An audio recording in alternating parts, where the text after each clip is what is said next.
admiro o sertão numa tarde sombreada, os passarinhos contentes voando pelas queimadas. Logo ao amanhecer do dia se o vê as relvas molhadas.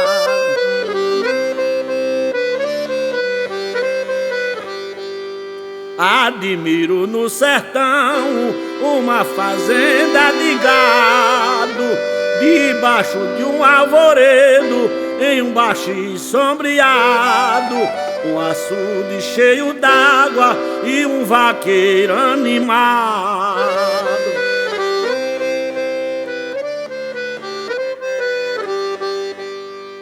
Eu admiro um vaqueiro que estima a profissão.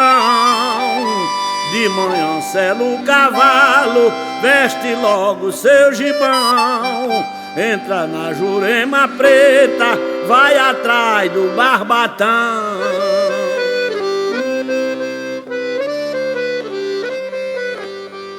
Eu admiro o roceiro, esforçado lavrador, sai de casa e vai pra roça, com fé em Deus Criador. Trabalha às vezes com fome, mas cultiva com amor.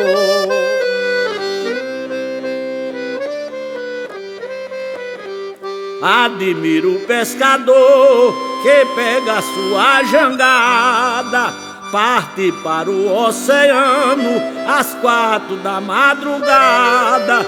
Sujeito um peixe comê-lo, mas com Deus não teme a nada. Admiro nas estradas os fortes caminhoneiros que enfrentam os perigos e os guardas patrulheiros em prol da sobrevivência por estes chãos brasileiros.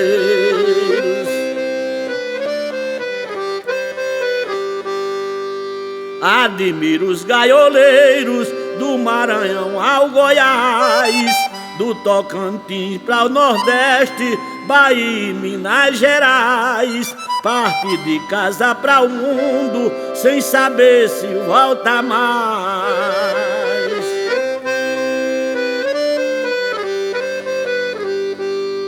Mas quem confia em Jesus sempre alcança o que deseja, enfrenta todos os perigos e tudo de bom almeja. É coberto de virtude pelas mãos da natureza.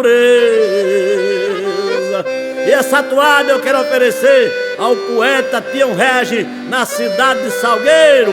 Um abraço de galego a boiador. Oferecer também a meu amigo Chameguinho, o maior safoneiro do estado de Alagoas, a capital Maceió.